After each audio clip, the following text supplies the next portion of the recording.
Queridos, se deixar eu fico só assim. Jesus é tão maravilhoso, não é?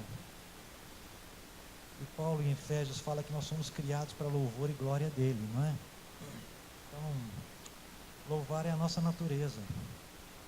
Louvar é a nossa natureza. Sabe por que às vezes a gente se perde, se desencontra na vida? Por que às vezes a gente fica meio sem norte? Porque a gente para de louvar. A gente para de louvar. E a dificuldade de entender louvor às vezes é que nós entendemos louvor, ou às vezes fomos ministrados que louvor você faz quando você está com o coração cheio de gratidão, cheio de alegria. Não é só. Não é só. Nós vimos ontem que o Jó, não é? Quando ele recebe todas aquelas notícias, o que ele faz? Ele adorou. Como? Ele adorou. Ele adorou. Então, irmãos, queridos, eu quero compartilhar um pouquinho da palavra de Deus com vocês. Um texto, eu creio que vocês já conhecem, mas como vocês têm sido pacientes comigo, a palavra de Deus ela é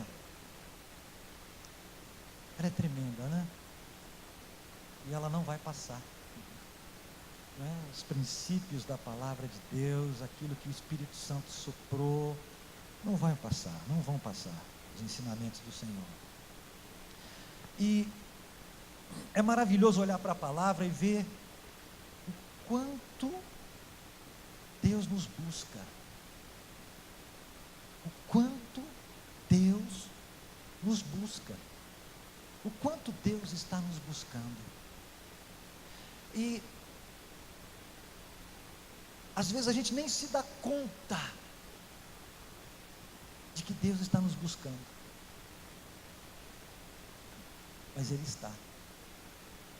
Às vezes a gente nem percebe que a pessoa que Deus está colocando do nosso lado é aquela pessoa que Deus vai colocar uma palavra, vai colocar um olhar, vai colocar um abraço, um aperto de mão,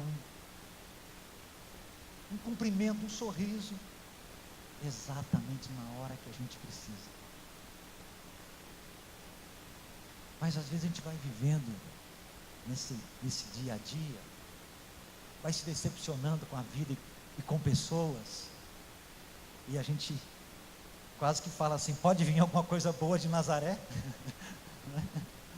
Pode vir alguma coisa boa de Nazaré? Mas Deus não se esqueceu não, viu, querido? Ele não se esqueceu não. Tem muita coisa boa em Nazaré ainda. Tem muita coisa boa em Painza ainda. Tem muita coisa boa em Formiga, não é? Glória a Deus. No Rio de Janeiro, aquela miséria, violência terrível, angustiante, mas tem muita coisa boa lá também. Abra sua Bíblia no livro de Josué. No livro de Josué, eu quero meditar com os irmãos lá no capítulo 2, e que o Espírito Santo continue falando a sua vida nessa noite, que o Espírito Santo, que conhece o teu coração, sabe exatamente como você está nessa noite, que o Espírito Santo possa falar profundamente a sua vida, querido. É o meu desejo. Muito bem. Livro de Josué, capítulo 2. O que nós temos aí no livro de Josué? Nós temos, logo no primeiro momento, nós temos o povo sob a liderança de Josué, agora prestes a entrar na terra. Eles ainda estão acampados aqui no capítulo 1, capítulo 2, capítulo 3, capítulo 4, lá no capítulo 5 que eles se movimentam, mas eles ainda estão, né, acampados para entrar no Jordão, para entrar em Israel. Aí em seguida eles vão lá no capítulo 3, é que eles vão começar a passar, capítulo 4, vão se acampar em Gilgal. Mas aqui no capítulo 2, o Josué, que tem a missão agora de levar o povo para a terra da promessa, ele faz algo que o Moisés havia feito. O Moisés, quando estava com o povo diante da terra, vocês me desculpem ficar andando, eu sei que eu tenho formiga no pé, tá? Eu sou de formiga também, então por isso eu tenho formiga no pé, eu não fico, tá? Desculpa. Mas o Moisés, antes de entrar na terra, ele manda 12 espias, eles vão lá, olham a terra, e vem aquele relatório terrível, né? Que a gente quer esquecer aquele relatório lá, o relatório atrasado, né? Custou 38 anos para o povo ficou 38 anos no deserto comendo areia e pó, né? Por causa de um relatório maldado, né? E relatório maldado é um caso sério. Mas agora o Josué está de novo com o povo diante da terra, e ele foi incumbido de levar esse povo para entrar, mas ele manda espias também. Só que ele sabe uma coisa, eu não vou mandar 12 não, isso é eu que estou falando. Ele manda quantos? Ele manda 2, porque é o seguinte, o voto Minerva é meu, né? Se um falar vamos que vai dar, o outro falar não vamos que vai dar, então eu vou dizer vamos que vai dar. 2-1, ganhamos, né? Ele mandou 2 espias, e esses homens entram na terra de Canaã. E qual é a primeira cidade que esses meninos vão entrar, gente? Qual é o nome da cidade? Vamos ler, né? Está escrito na Bíblia. Vamos lá. Capítulo 2. Vamos ler. De Sitim, enviou Josué, filho de Num, 2 homens, secretamente como espias, dizendo: andai e observai a terra de Jericó, a terra das muralhas. Foram, pois, e entraram na casa de uma mulher muito bem de vida, muito bem quista, uma mulher muito respeitada na cidade, uma mulher de alta postura, uma mulher prostituta, cujo nome era Raabe. E o que os meninos fizeram ali?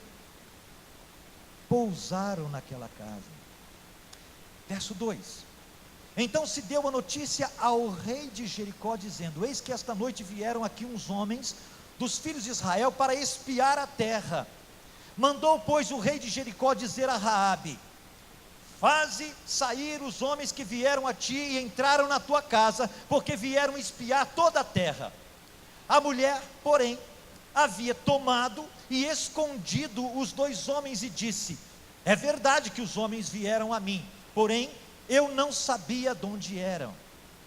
Havendo de se fechar a porta da cidade, não é? É o portal da cidade, sendo já escuro, eles saíram, não sei para onde foram, e depois, ide após eles depressa, porque os alcançareis. Ela, porém, versículo 6, os fizera subir ao eirado, e os escondera entre as canas do linho que havia disposto em ordem no eirado. Foram-se aqueles homens após os espias, pelo caminho que dá aos vales do Jordão, e havendo saído os que iam após eles, fechou-se a porta. Antes que os espias se deitassem, ela foi ter com eles no eirado. Vamos até aqui, por enquanto. Pai, em nome de Jesus, santifica a tua palavra, Senhor, e ó Deus bendito, fala aos nossos corações. Nós queremos ouvir o teu Espírito, Senhor, nessa noite, em nome de Jesus. Pai, particularmente eu te peço, não me deixe atrapalhar o teu Espírito, Senhor. Fala, Senhor Jesus, eu sou só um vaso do Senhor e mais nada, Pai, para a honra e glória do teu nome. Amém. Queridos, essa experiência, se a gente olhar só nessa perspectiva, e normalmente se olha na perspectiva de conquista, de entrar, Josué é aquele homem aguerrido, Josué é aquele homem que foi chamado para fazer o que Moisés não pôde fazer, aquele homem que vai incumbido de levar o povo para conquistar a terra, e normalmente a gente olha para esse texto dessa maneira.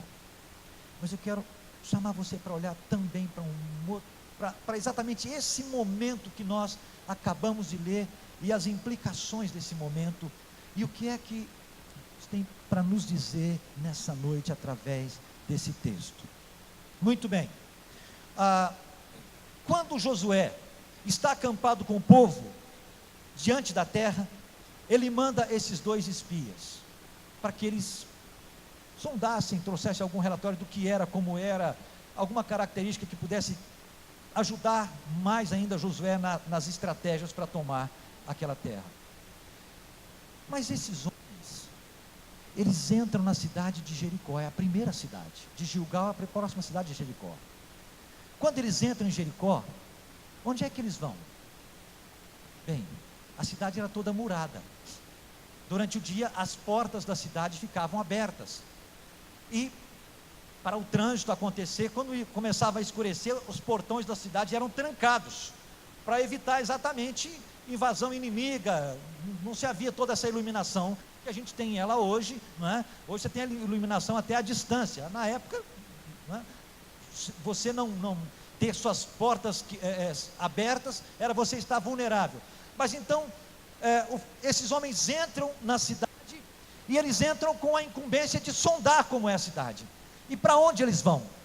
Imagina esses homens indo para um hotel, para uma pensão, e aí tendo que se registrar ali, olha, de onde vocês são, quem vocês são, já se identificavam logo. Mas onde é que esses homens vão?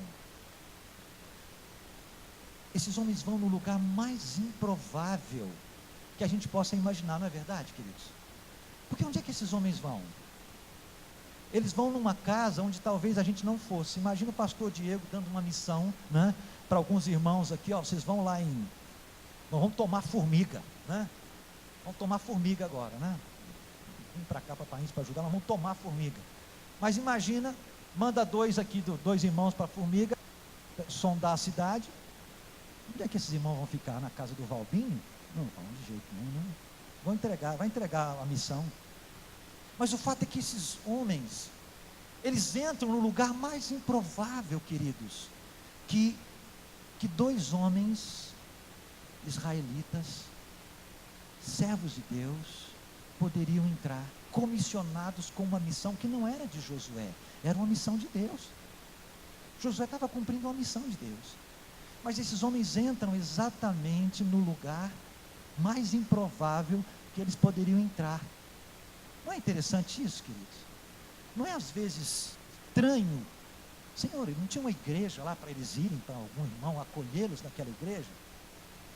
Não tinha, sei lá, uma pensão onde eles pudessem só entrar e já ficar lá trancado lá no quarto e depois... Mas de certa forma, para conhecer a cidade, eles vão no lugar certinho, né? Porque lá eles escutam tudo que eles precisavam escutar. Lá eles ficaram sabendo tudo que eles precisavam saber. Embora aos olhos de muita gente fosse o lugar mais improvável. Queridos, é muito interessante. Eles entram na casa de Raabe. Raabe não era uma mulher, como eu tentei ler aqui, mas não está escrito isso na Bíblia, uma mulher muito respeitada, muito... Não, a palavra de Deus diz que ela era uma mulher prostituta. E não tem muito como se traduzir a palavra prostituta. Era uma mulher que usava o seu corpo de alguma ou de outra forma para adquirir, para ganhar bens. Alguns comentaristas nesse texto chegam a dizer que, como Jericó era uma cidade muito idólatra, talvez Raabe pudesse ser uma prostituta cultual. Haviam as prostitutas do templo, mas de qualquer forma teria que tirar a palavra prostituta para ser diferente, seja prostituta cultual do templo, ou prostituta como a função de ser uma prostituta, é a mesma coisa na prática. Mas o fato é que esses homens entram na casa de Raabe, e quando eles entram, o rei de alguma forma fica sabendo, entrou 2 homens aqui na cidade que não são dos nossos, e esses homens parecem ser israelitas. Onde é que esses homens entraram? Eu acho que eles entraram na casa de Raabe. Ele manda o recado para eles, para Raabe: Raabe, bota esses homens para fora agora, porque esses homens não é assunto seu, esses homens é assunto meu. Bota para fora, porque nós... O que Raabe faz segundo o texto? Ela os ela os esconde.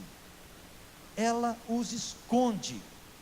Eles entram na casa dela, ela, a notícia que eles entraram na cidade, na casa dela, chega aos ouvidos do rei, o rei manda que eles saiam, mas o que Raabe faz?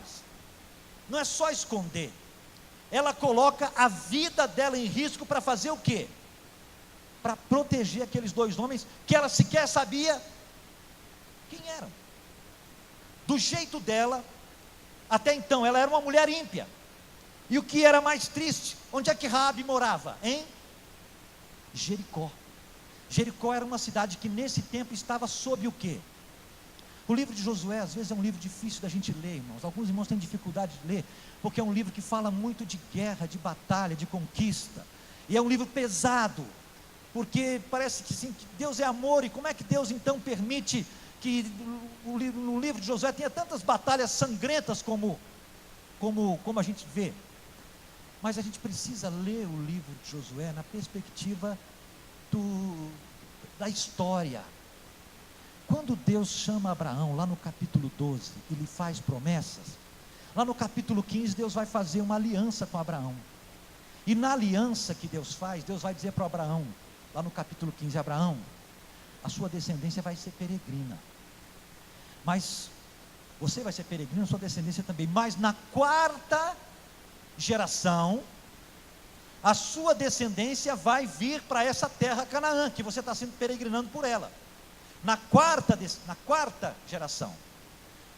E aí ele não para, ele diz assim, porque ainda não se encheu a medida da iniquidade desse povo. Só você, Gênesis capítulo 15, porque ainda não se encheu a medida da iniquidade desse povo que habita em Canaã. Então vocês só vão vir aqui na quarta geração. Irmãos, quarta geração era exatamente a geração de Josué agora. Então quando Josué está vindo com o povo de Israel para entrar na terra, era exatamente o tempo em que a medida da iniquidade dos cananeus já tinha enchido. O que isso quer dizer? O que isso quer dizer? Presta atenção.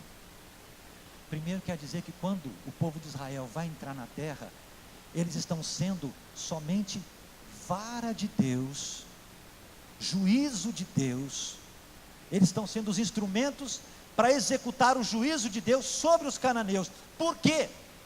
Porque eles já tinham tido 400 anos, cerca de 400 anos, para se corrigir, mas eles se arrepender, mesmo vendo o testemunho de Abraão, mesmo vendo o testemunho de Isaac, mesmo vendo o testemunho de Jacó, depois da sua conversão, dos filhos de Jacó, não acontece nada com eles. E nós conversávamos um pouco sobre isso em casa, né?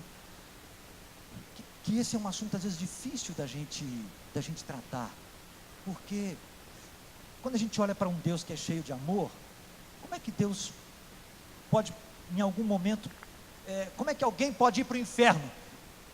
Como é que alguém pode não ser abençoado com a graça de Deus? Queridos, eu falei ontem, quando o pecado entra no mundo, o pecado não é brincadeira, o pecado leva à morte. Agora o problema do pecado, sabe qual é? É que o pecado ele nunca se mostra como ele de fato é. O pecado ele tem um problema, ele aumenta. O pecado é igual fermento na massa, ele só vai avolumando.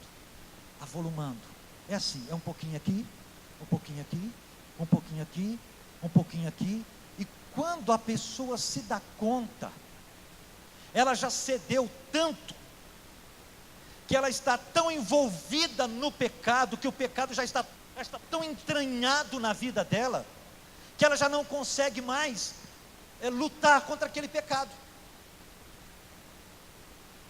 Mas o que é mais sério? O que é mais sério é o seguinte: não é que Deus deixou de amar, que Deus deixou de derramar graça, não é isso. é que a pessoa está tão entranhada pelo pecado que ela não consegue mais achar no seu coração espaço ou lugar para arrependimento. Esse é o problema. Quando o pecado vai se avolumando de tal maneira que a gente não percebe. A gente não percebe. A gente não percebe. É preciso que Deus levante pessoas para bater no nosso ombro para dizer: olha, esse caminho que você está indo é de morte, hein? Se cuida. Eu me viro. Olha, esse caminho que você está indo é caminho de morte. Só que chega uma hora que a pessoa já está tão envolvida que ela não consegue mais se arrepender. E aí ela não consegue fazer o caminho de volta, mesmo sabendo a verdade. Mesmo sabendo a verdade. Esse é o problema. Então, Deus deixou de amar os cidadãos de Canaã, o povo de Canaã? Não. Mas eles já estavam tão imersos na prática do pecado que eles não conseguiam mais se arrepender e se voltar para Deus. Mas olha como Deus é sempre justo. Sempre justo, no meio de toda um povo condenado ao pecado. Olha o que acontece, e aí você vai entender por que esses homens vão parar exatamente na casa de Raabe.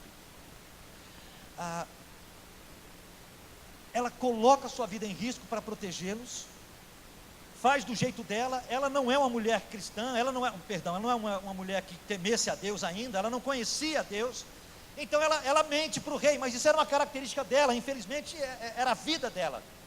E ela faz porque ela entende que é a maneira de alguma forma ela fazer alguma coisa útil. Embora ela estivesse, tanto quanto qualquer outro cidadão de Jericó, debaixo do juízo de Deus. Mas irmãos, o que ela faz ao esconder aqueles homens? Por que Raabe esconde aqueles homens? O que faz Raabe tomar aquela atitude? Não era hora para ela dizer assim: sabe de uma coisa? A coisa já está feia, eu não quero me indispor com o rei, não. Quem é que pode contra o rei? A palavra do rei é vida ou é morte.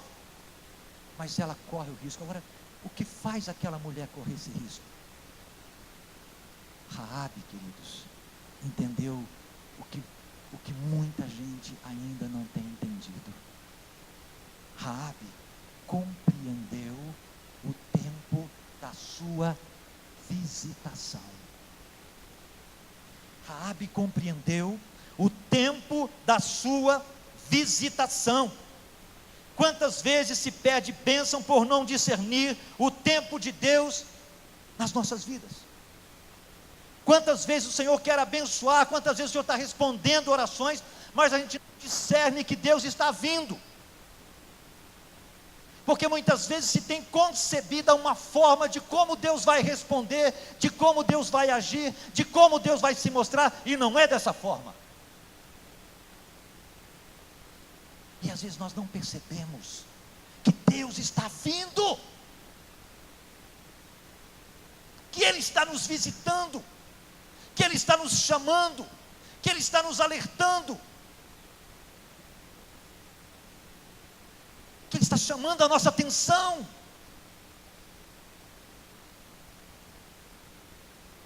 Quanta história ruim que hoje se tem para contar, exatamente porque não entrou nas portas que Deus abriu. Quantas oportunidades às vezes são desperdiçadas por não entender e aceitar que Deus abençoa a sua igreja, o seu povo, a nós, através de pessoas que aos nossos olhos são pessoas comuns. Como que Deus vai usar, né? o irmão Gilson? Mas como Deus vai arrumar a irmã para me abençoar? A irmã está tão na pindaíba aqui como eu, está tão em dificuldade quanto eu, como é que vai Deus usar a irmã para me abençoar? Por que Deus não falou do irmão, aquele irmão lá que eu, né, ou com aquela irmã que é dona de não sei o quê? Meu Deus, quem é que vai, de fato, ser esse braço de Deus na sua vida? Às vezes Às vezes Deus usa anjos, queridos.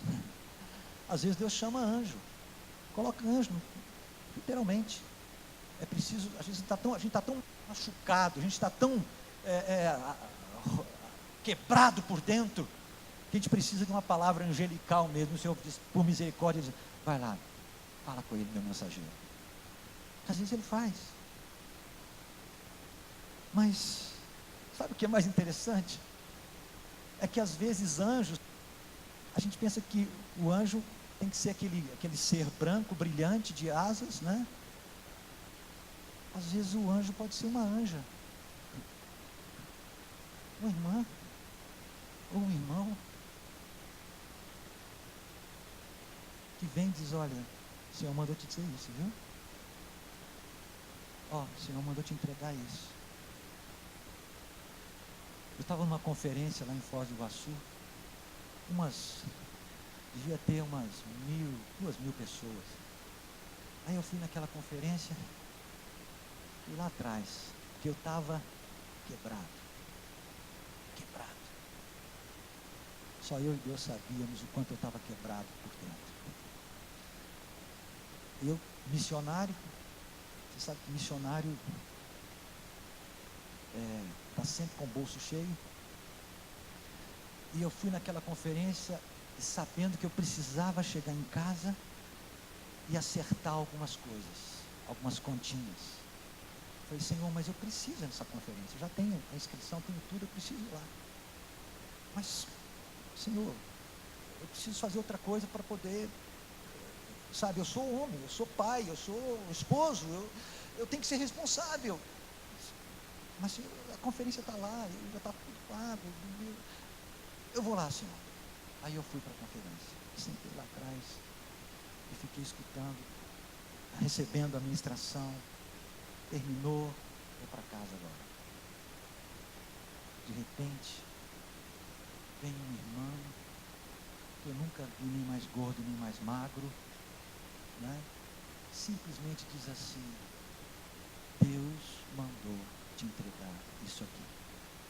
E colocou no bolso do meu paletó, acho que eu usava uma jaqueta na época. Deus mandou te entregar isso aqui, tá bom? Se Deus mandou, meu filho, você vai falar o que quando Deus manda? Desobedece? Deus mandou. Tá bom, irmão. Glória a Deus. Aí eu fui para casa. Quando eu cheguei em casa, vamos ver o que Deus mandou, né? Irmão, era exatamente aquilo que eu precisava para fazer. Porque pobre tem duas alegrias, né? Uma quando recebe e outra quando paga as contas, né? Pronto. Pelo menos dorme com a cabeça sem conta, né? Isso é ótimo. Mas, por que eu estou contando isso? Por que eu estou contando isso? Porque Deus sabe exatamente o tamanho da nossa necessidade. E nós precisamos entender o tempo da visitação de Deus nas nossas vidas, irmãos. Deus não está brincando de ser pai. Deus não está brincando de ser pai. Ele é pai. Mas nós não podemos brincar de ser filhos. Nós temos que ser filhos.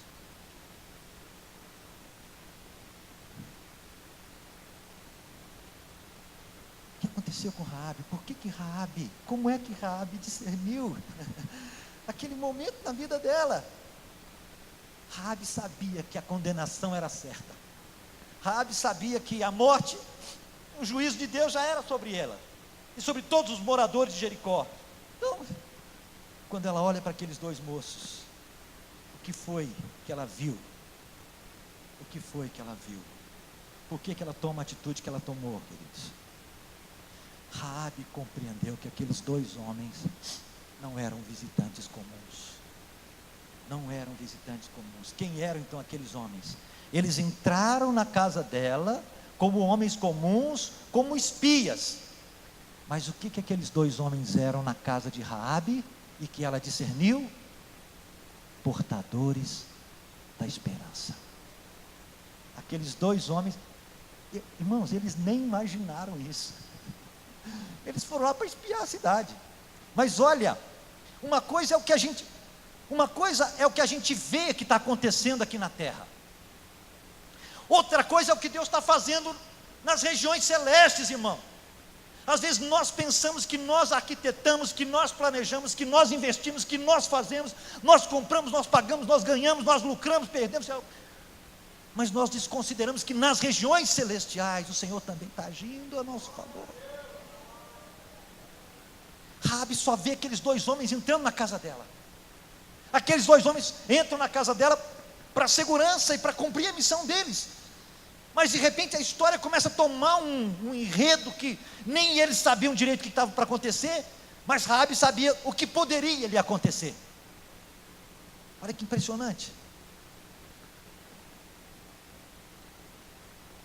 Ela compreendeu que, diferentemente de todos ou qualquer outros homens que já haviam entrado na casa dela, porque queriam alguma coisa dela, agora aqueles dois homens que entraram ali, era ela que precisava deles.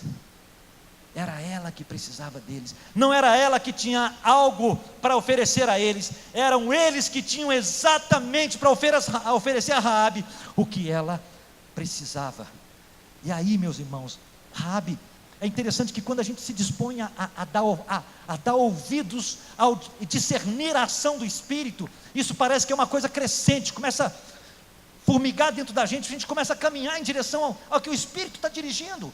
E se a gente não obedecer, ou a gente tem isso apagado, desobedeceu, ou se a gente vai em direção ao mover do Espírito, o próprio Espírito vai confirmando no nosso coração, é isso mesmo, como se fosse com uma brincadeira, está quente, segue em frente, continua. Você discerniu o tempo da sua visitação? Vai em frente. E Raabe faz o quê? Olha o que essa faz. Quando aqueles homens, soldados do rei, vêm, e ela despista eles, e eles vão embora, Raabe arruma um lugar para esses homens dormir lá em cima, olha lá no versículo 6, ela o fizeram subir no eirado, se esconderam entre as canas do linho que havia disposto em ordem no eirado, foram para lá, escondeu eles lá. Verso 7, foram-se aqueles homens após os espias pelo caminho, e foi embora e fechou-se a porta. Versículo 8, olha o que diz o verso 8, e antes que aqueles homens dormissem, o que Raabe fez? O que ela fez? Ela foi falar com eles. Ela foi falar com eles no eirado, lá onde eles estavam. Agora, o que foi que ela disse para aqueles homens? O que foi que ela disse para aqueles homens? Olha o versículo 9. E lhes disse: bem sei que o Senhor vos deu esta terra, e que o pavor que infundis caiu sobre nós, e que todos os moradores da terra estão desmaiados, porque temos ouvido que o Senhor secou as águas do Mar Vermelho diante de vós, quando saíais do Egito, e também o que fizestes aos dois reis dos amorreus, Seom e Og, que estavam além do Jordão, os quais destruíste. Verso 11, ouvindo isso, desmaiou-nos o coração, e em ninguém mais há ânimo algum, por causa da vossa presença. O que os espias ouviram aí da Raabe? Exatamente tudo o que eles precisavam ouvir naquela terra. Eles não precisavam saber se a muralha era grande, quantos soldados tinham, não precisavam saber mais nada. Eles precisavam saber exatamente, não aquilo que o homem podia fazer, mas aquilo que Deus já estava fazendo. Irmãos, quando a gente anda em direção à vontade de Deus, Deus já vai à nossa frente, irmão. Ele vai à nossa frente. Então, quando eles entram naquela casa improvável, olha o que Deus faz. Receberam exatamente o relatório que eles precisavam. Mas não para por aí. Não para por aí. Por que não para? Olha só, continua. Diz o texto.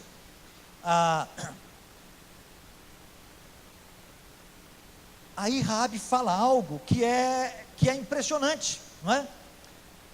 Porque como é que Raabe faz essa descrição toda? Como é que Raabe ela consegue dar para eles esse relatório? O que Raabe faz? ela primeiro entendeu que aqueles homens não eram visitantes comuns. Segundo, Raabe era uma mulher que estava antenada com o que estava acontecendo no seu meio e na sua cidade.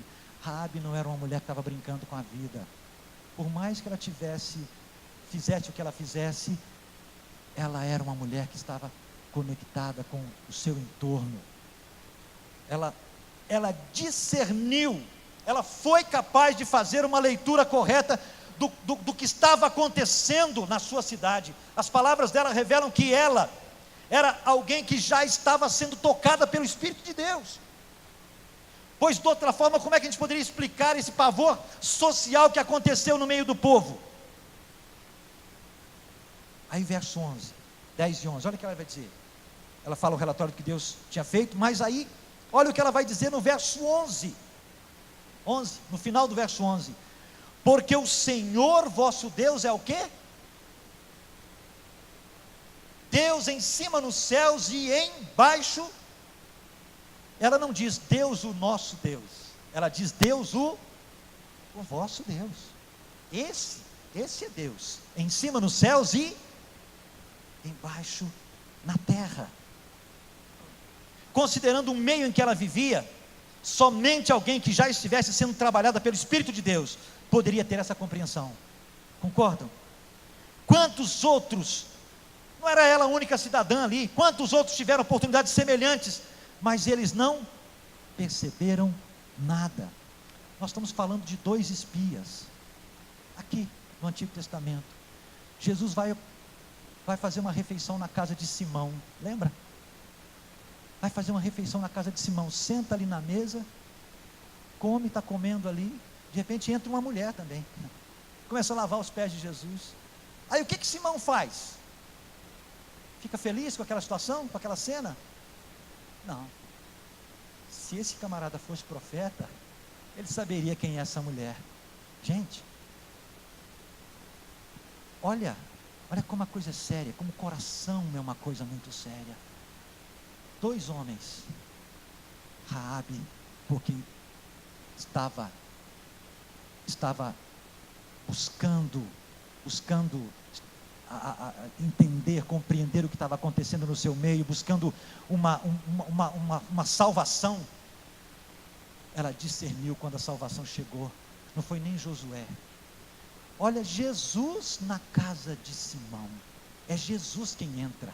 Não são 2 apóstolos, 2 discípulos. É o próprio Jesus quem está ali na casa de Simão. E Simão diz o quê? Se esse homem fosse de fato profeta. Olha como o coração, irmãos, é enganoso. Olha como o coração. E aí, o que diz a palavra ainda? Ela faz essa confissão, é quase um credo aqui, não é? Um reconhecimento. O que mais? Quando ela faz essa declaração, o que mais ela percebe? Veja o versículo 12. O que Raabe faz? Ela vai fazer com que eles, não é? Ela vai fazer um pedido para eles. Agora, ela não faz um pedido qualquer. Ela não simplesmente, olha, eu sei que vocês são do povo de Deus, eu sei que vocês podem abençoar, então faz ora aí para mim, para Deus me abençoar, para Deus me dar um livramento. O que ela faz? Versículo 12, agora pois, jurai-me, peço-vos pelo Senhor, que assim como usei de misericórdia para convosco, também dela usareis para com quem? Para com a casa de meu pai. O que ela está pedindo aí, queridos? O pedido de Raabe foi decisivo para abençoar não somente a ela, mas abençoar também quem? Toda a família, toda a casa dela, não é? Toda a casa dela.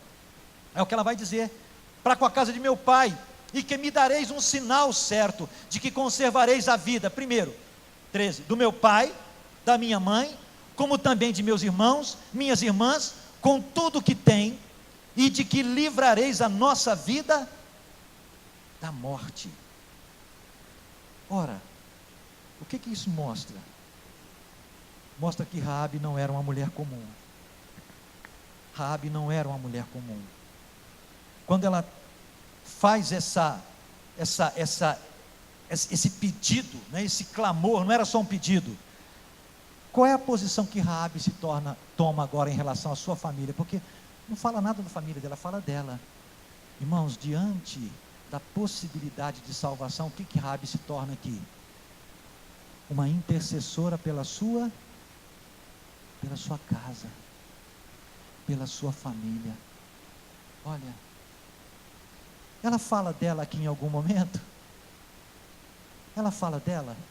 Olha, eu peço que vocês vão jurar que quando vocês vierem, vocês vão preservar a minha vida. É isso que o texto diz? Não.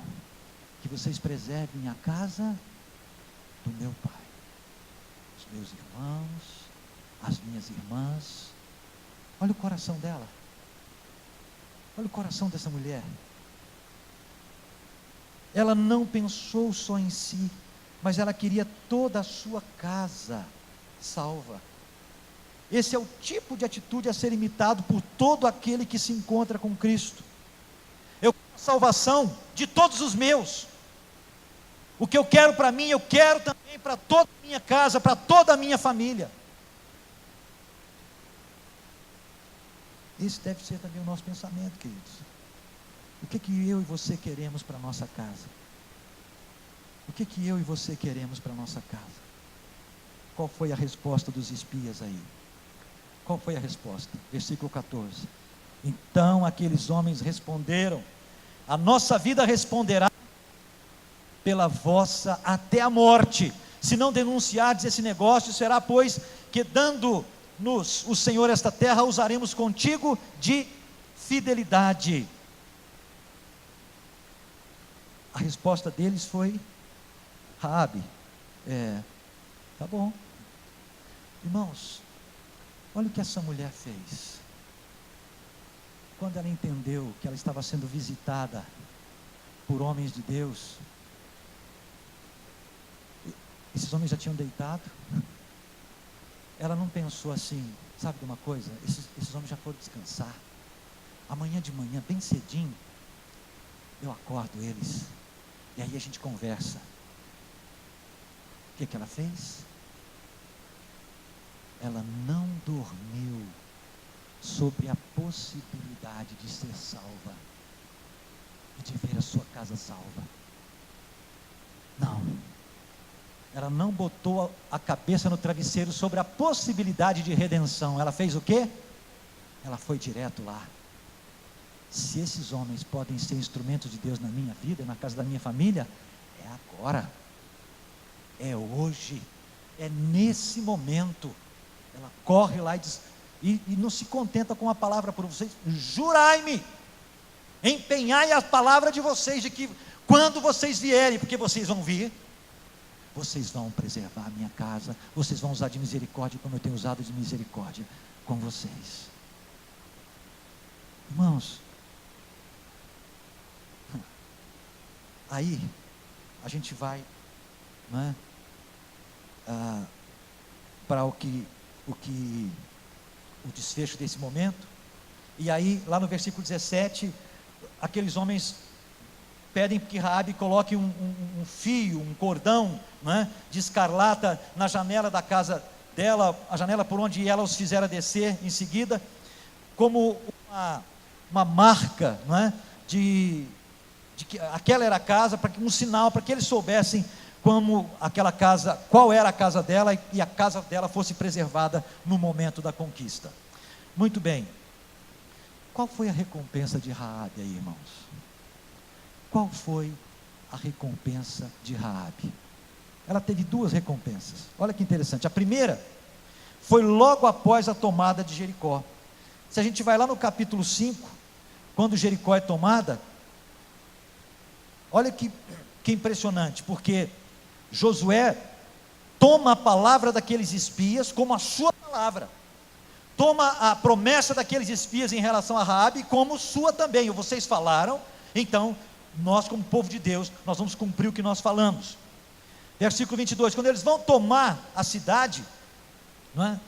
Disse Josué aos 2 homens que espiaram a terra, verso 22, 5:22, 6:22, entrai na casa da mulher prostituta e tirai-a de lá com tudo quanto tiver, como lhe jurastes. Versículo 23, então entraram os jovens espias e tiraram Raabe e seu pai, e sua mãe, e seus irmãos, e tudo quanto tinham. Tiraram também toda a sua parentela, e os acamparam fora do arraial de Israel. O que aconteceu aqui com a família dela, naquele momento?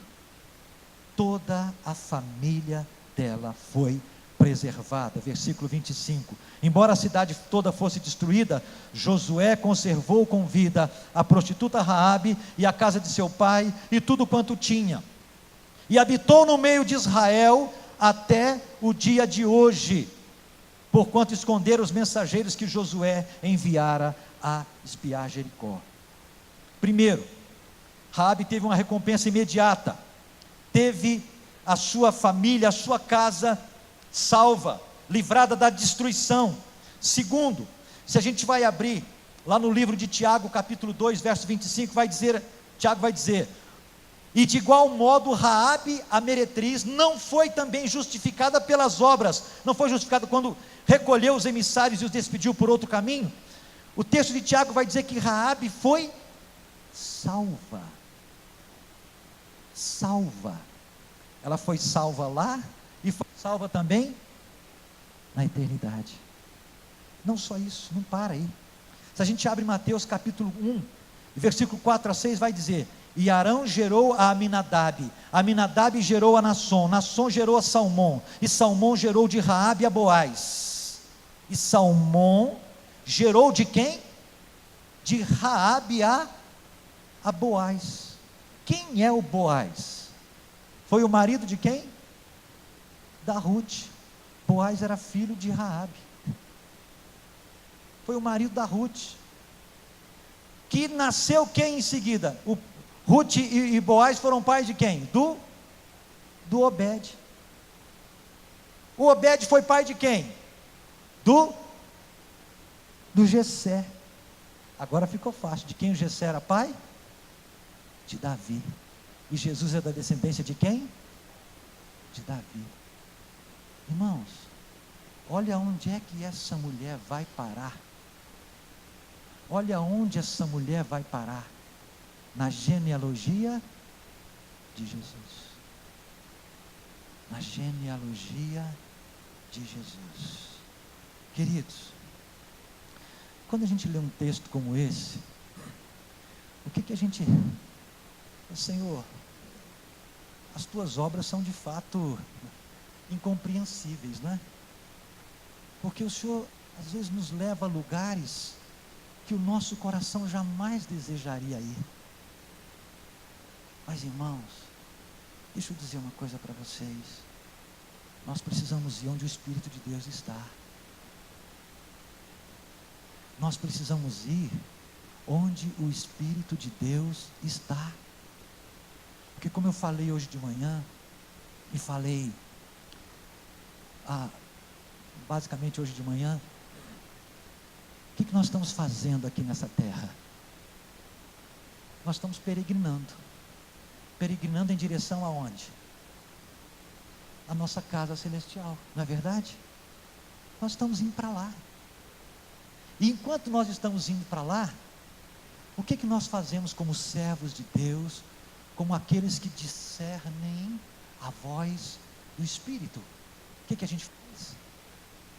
A gente vai buscar aqueles outros filhos que Deus quer salvar, quer levar para casa também. Agora, um texto como esse, sabe o que ele faz comigo? Ele bate dentro do meu peito e às vezes é difícil, porque, Senhor, desculpe, Pai, eu nasci num lar evangélico, eu jamais entraria num lugar desse, nem para evangelizar.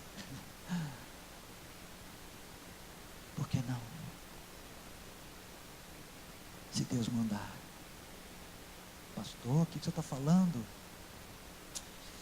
Irmãos, tem coisas que são difíceis. Mas nós precisamos ter um coração como o coração de Deus, que ama a todos.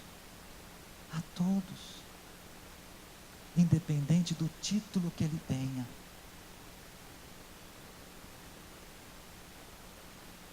Eu estava em Curitiba, ia pegar o ônibus para São Paulo, e aí uma irmã chega para mim: pastor, o senhor pode me fazer um favor? Posso.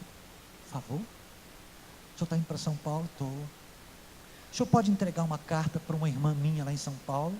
Posso. Tá bom. Escreveu a carta. Pastor, só que tem uma coisa. O que, meu amigo? Pastor, essa minha irmã, nós somos filhos de pastor, nosso pai é pastor. Essa minha irmã, ela teve um desentendimento com o papai e saiu de... E essa minha irmã hoje mora num prostíbulo lá em São Paulo. O senhor entregaria essa carta para mim, pastor? O senhor iria lá entregar essa carta? Porque eu não consigo falar com ela. Eu não consigo... Eu ligo, eu tento entrar em contato. A única maneira é colocando alguma coisa na mão dela, para que chegue notícias da nossa família, do papai, para ela, e eu saiba que ela recebeu. O endereço dela eu tenho. Digo, ai Jesus, ai Jesus, em São Paulo ainda. E aí? Tá bom, minha querida, Deus me ajude, Deus me ajude. Encurtando a história, cheguei em São Paulo, deixei minhas coisas no guarda-volume e fui no endereço que ela me deu. Bequinho, vários aposentos, bati na porta, aí abre uma outra porta e diz: ela não está aí não, saiu. Ah, meu Jesus, vou ter que voltar depois. Saí correndo dali, fui passear, fui dar uma volta. E volto novamente, aí bato na porta. Quando a porta abre, em seguida, aquela jovem. Quando ela abre, na hora eu disse: olha, meu nome é Sérgio, eu estou vindo de Curitiba, e eu tenho algo para te entregar. Antes que ela falasse qualquer coisa, eu já falei logo. Aí ela já: tá bom, por favor, então entra. Entrei, entreguei aquela carta para ela. Eu não sei o resultado daquela carta, mas eu só estou dizendo para você isso, para dizer assim, sabe, queridos, às vezes nós queremos ser cheios do Espírito Santo, às vezes nós queremos estar tão plenos da presença de Deus, mas eu me pergunto assim: para que eu quero a tua presença nessa plenitude toda, Senhor, aqui nessa terra? Está entendendo? Claro que te quer, claro, é óbvio, mas irmão, se não for para a gente abraçar o outro irmão, vem cá, querido, por favor, deixa eu te dar um abraço. Não tem me dar um abraço desde ontem. Vem cá, fica aqui, sobe aqui. Se não for para mim ficar cheio de Deus, cheio do Espírito, para me chegar e assim, e abraçar esse irmão e falar assim: Espírito, enche, Senhor, alegra, enche, transborda, Senhor, impacta a vida desse homem, Senhor. Se não for para isso, então é melhor o Senhor nos encher e falar assim: tá bom, filhinho, vem para cá, aqui você vai ficar cheio o tempo todo, você não vai esvaziar nunca. Mas enquanto nós estamos aqui, tem que ser para isso, queridos, tem que ser para isso, está entendendo? Obrigado. Sabe por quê? O que é que as pessoas estão precisando? Você consegue esquecer aquele abraço? Você consegue esquecer aquele abraço, né? Tem gente que dá uns abraços, né? Gostoso abraço. Tem gente que já abraça assim: vem cá, deixa eu te abraçar de novo. Gostei, vem cá. Tem gente que abraça assim, ó. Chega, tá bom. Quando começa, a gente não faz isso de propósito, mas quando a gente começa a abraçar muito assim, isso aqui está dizendo assim para a gente: ó, tá bom, chega, tá bom já, não precisa mais não. E Depois que eu descobri isso, eu não faço mais isso de jeito nenhum. Agora eu abraço, ataco assim no indivíduo e digo: oh, meu querido, que Jesus te abrace, querido. Que Jesus te abrace. Sabe por quê, meu irmão? Porque sabe de que maneira aquela mulher Raabe, a casa dela seria salva? Obrigado, agora está bom mesmo. De que outra maneira Raabe, a casa dela seria salva, irmão? Pelo WhatsApp? Pelo Face? Pelo Instagram? Não. É quando alguém entra na sua casa, é quando alguém senta na sua mesa, é quando alguém olha nos seus olhos, é quando alguém fala sem medo para você, assim, ó, Jesus te ama, viu? Jesus te ama. Você quer ouvir mais? Tem mais. Tem mais. Sabe? Essa foi a maneira maravilhosa que Deus usou aqueles homens para que toda uma casa fosse salva. Irmão, você quer ser cheio do Espírito? Você quer transbordar do Espírito de Deus aqui nessa terra? Se abra para o Espírito. Entenda o tempo da sua visitação. Entenda o tempo da visitação de Deus na sua vida. Entenda que, me desculpe, querido, mesmo quebrado, mesmo arrebentado, não é a sua bênção que passa para o outro, é a bênção dele em você que passa para o outro. Então você continua canal de bênção, mesmo quebrado. Você continua canal de Deus. Então, meu irmão, não importa se é Raabe, não importa quem seja, importa o seguinte: não há vidas improváveis. Raabe talvez fosse essa vida mais improvável da face da terra que esses homens pudessem ir visitar, e não há vidas improváveis diante de Deus. Lucas 19, 10. O que diz Lucas 19, 10? O que diz Lucas 19, 10? É uma frase só. Lucas 19, 10. E eu já vou encerrar. Jesus veio buscar e salvar o que se havia perdido. Essa é a missão do nosso irmão. Qual é a nossa missão? Queremos ser cheios do Espírito Santo, querido. Você quer ser cheio do Espírito Santo? Vamos orar. Vamos orar. Vamos orar. Por que nós queremos ser cheios do Espírito Santo? Com que propósito? Com que objetivo?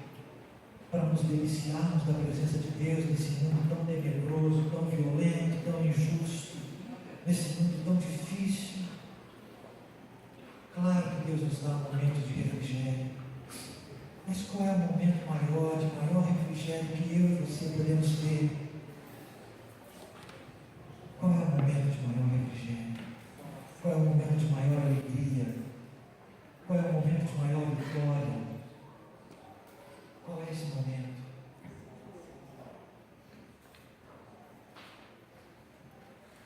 Qual é esse momento? Permita que o Espírito Santo encha o teu coração, encha a tua vida, mas encha na perspectiva certa. Encha, querido, para que você irradie Cristo. Não coloque barreiras para você ser alguém cheio de Cristo, para transbordar Cristo. Não, querido. Deixa o Espírito Santo te encher, mas tenha os seus olhos abertos, tenha os seus braços abertos. olhos abertos para ver quem Deus quer que você seja, braços abertos para abraçar quem Deus quer abraçar.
E possam caminhar junto conosco para a eternidade. Lá é o nosso lar, lá é a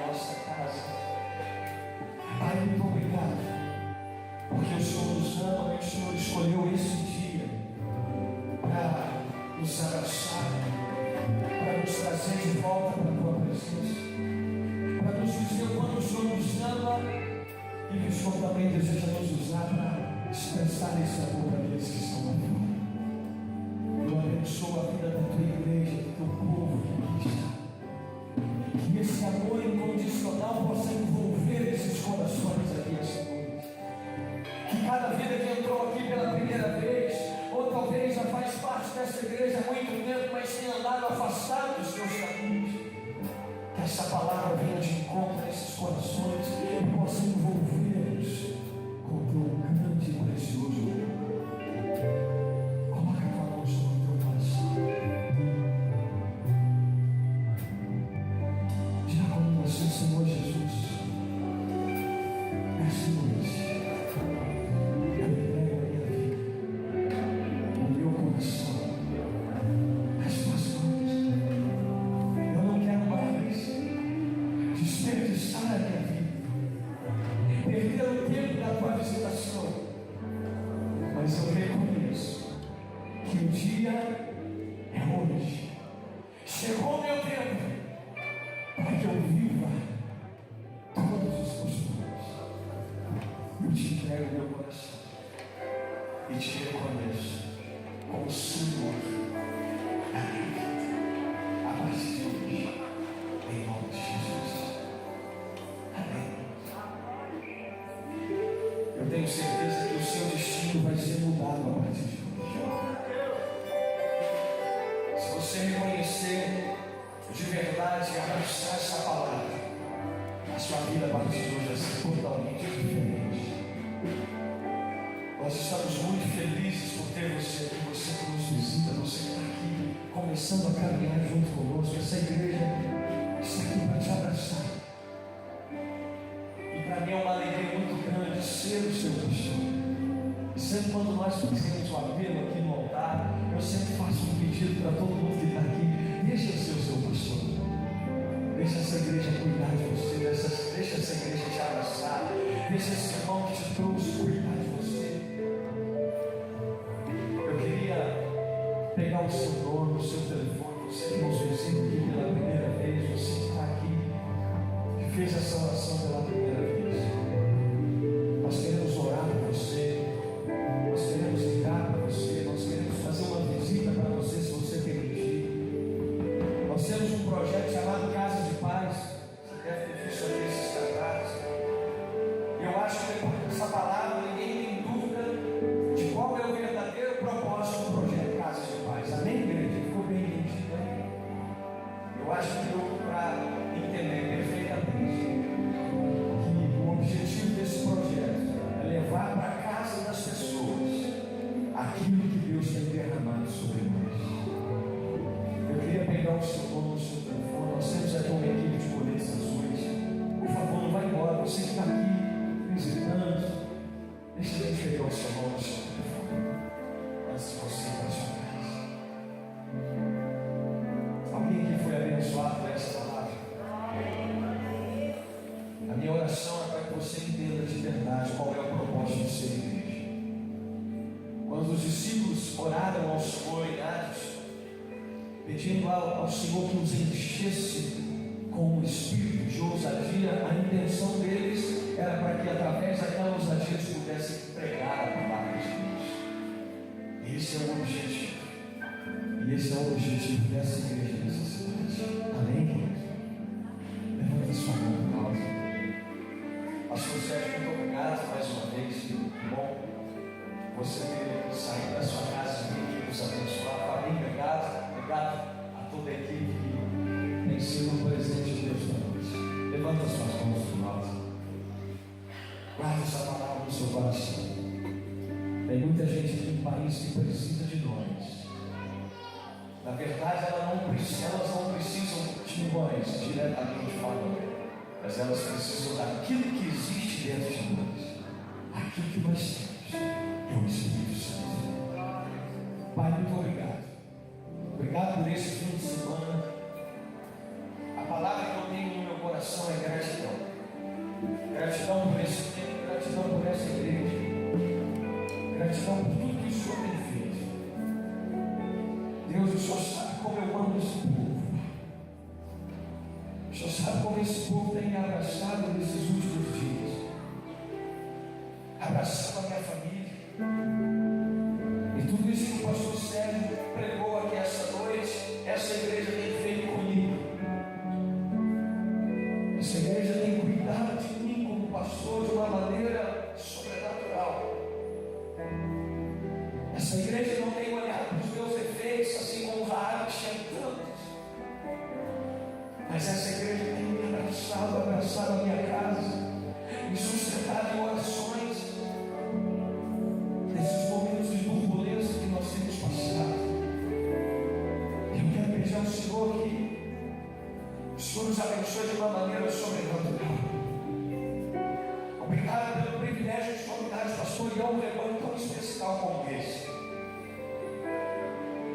nos honrado como pastor, que tem abraçado a causa do reino de Deus comigo e a minha esposa. Deus, eu não tenho palavras para te louvar essa noite, Pai. Muito obrigado, Espírito Santo, pelo presente que o Senhor tem me dado, que são as minhas ovelhas. Tudo que eu te peço é que o Senhor use a minha vida para ser um instrumento nessa igreja, e que através de nós esse amor possa inundar os 4 cantos dessa cidade. Pai, perdoa os nossos pecados, perdoa a nossa negligência de às vezes nos acomodar tanto no nosso mundo, na nossa realidade. Eu te louvo nessa noite. Eu te louvo tudo, Pai. Tudo que tu tens feito no nosso meio. E que possamos entender que é tempo de usarmos o que o Senhor tem usado para trazer mais pessoas para esse lugar. Para que juntos possamos caminhar rumo à nossa pátria celestial. Eu te agradeço por essa igreja, te agradeço por tudo. Te agradeço pela obra que tu tens feito em nossas vidas. Em nome de Jesus.